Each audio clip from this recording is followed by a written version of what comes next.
All right, we're going to go to our red player down here. His name is... InCa. Really got that out in time.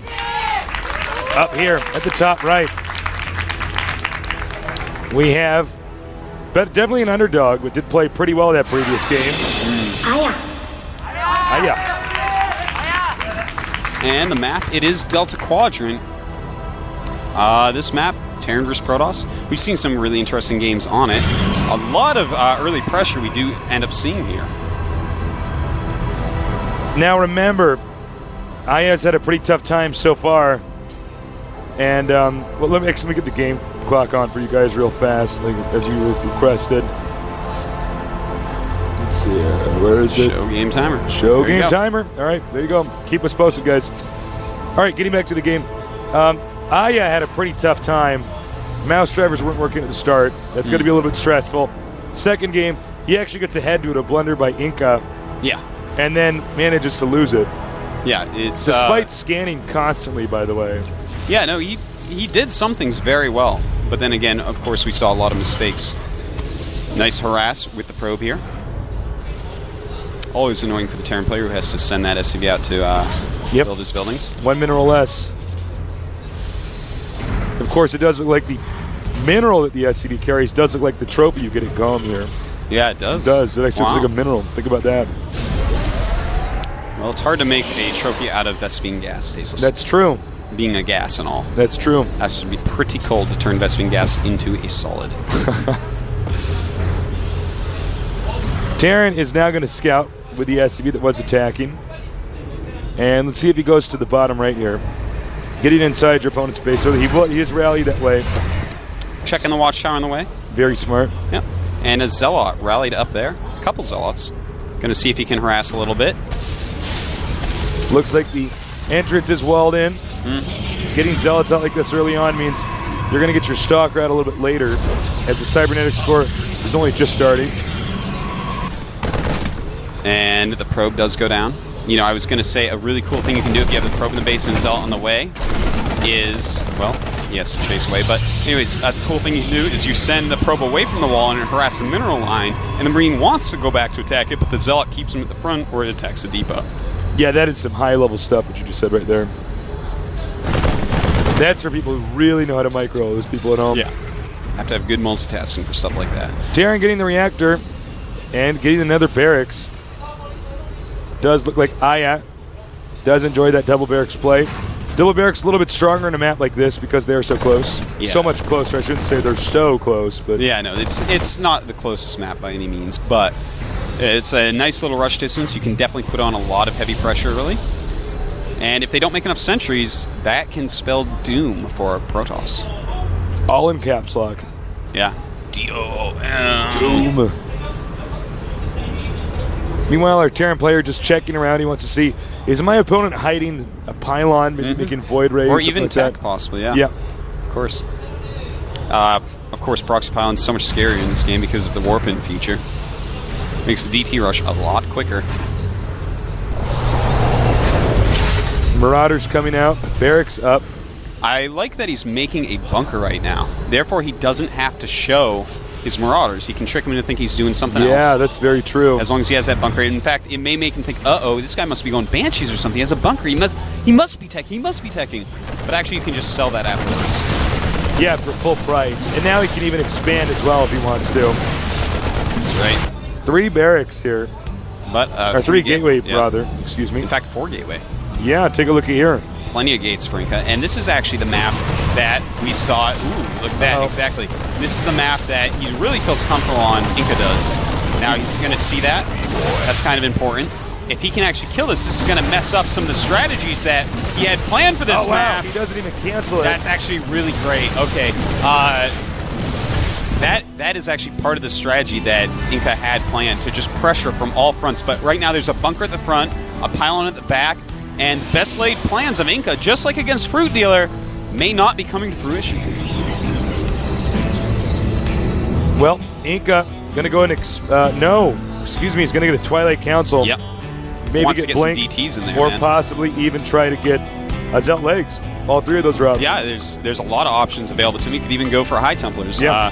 there's a lot of options with that. But, you know, when we were talking to Spunky, what they wanted to do was pressure both sides with that pylon and tech up to DTs in the meantime. But that pylon's gone, making another one now. But here come the units. A beautifully placed depot.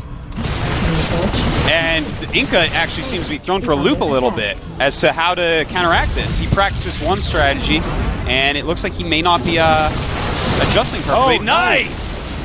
Nice force fields there. And he loses a lot of units. A lot of units here.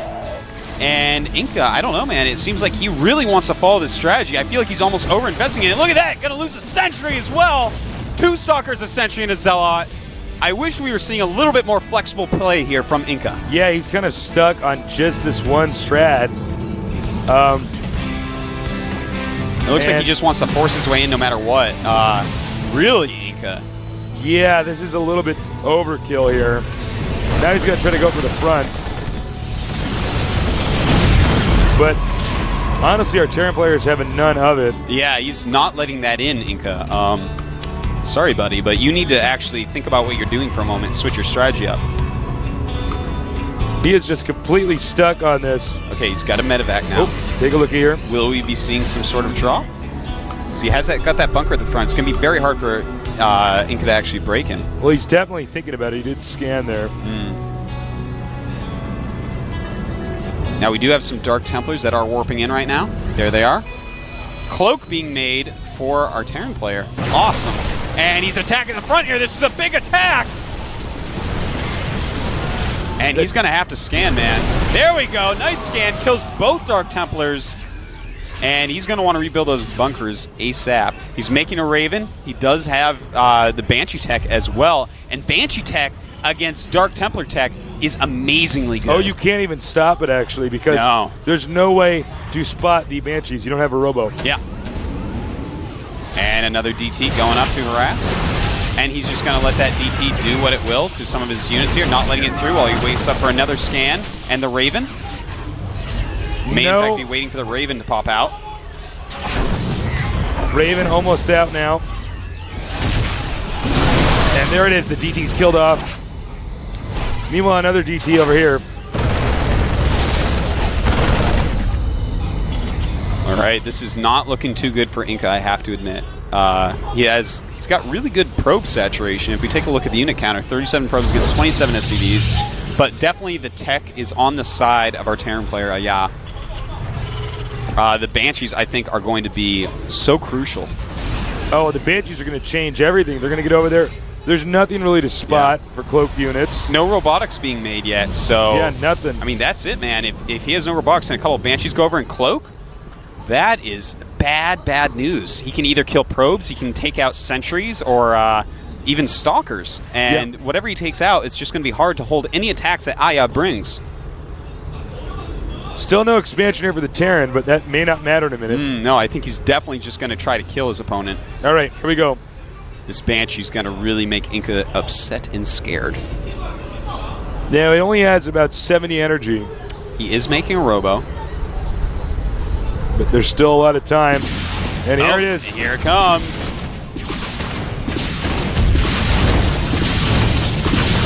Not going to cloak till he has to.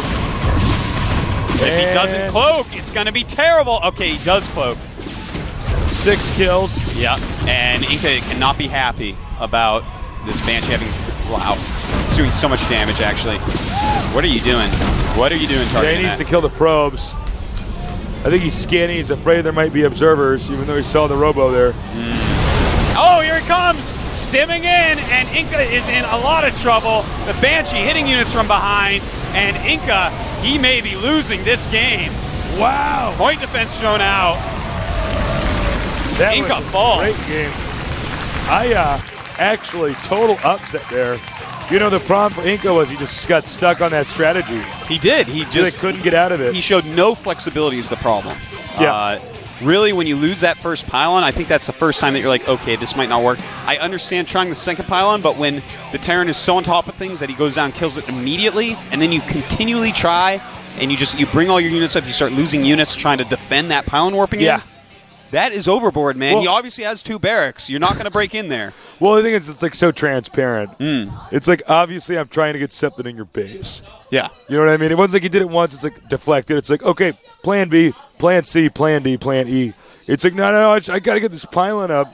Like, you're not going to be able to bully the player into letting you make a pylon that's going to warp in there. Like, it's kind of silly, honestly. Yeah, you need to be very flexible as a player. You may Yeah. have the greatest ideas for a strategy on a map, Yeah. and in practice you may win so many times, but sometimes you're going to have to deviate, and if you can't think for yourself on your feet, players are going to figure that out, and they're going to just see what strategy you're trying to do and just do everything in their power to stop it. You need to be able to adjust. That is... Absolutely. If you want to play at the top level, that is just a simple fact. What if we see OGS InCa lose? Oh, my God, that would be It's a huge pretty big upset. Yeah, pretty big upset. It's like actually like a huge, insane upset.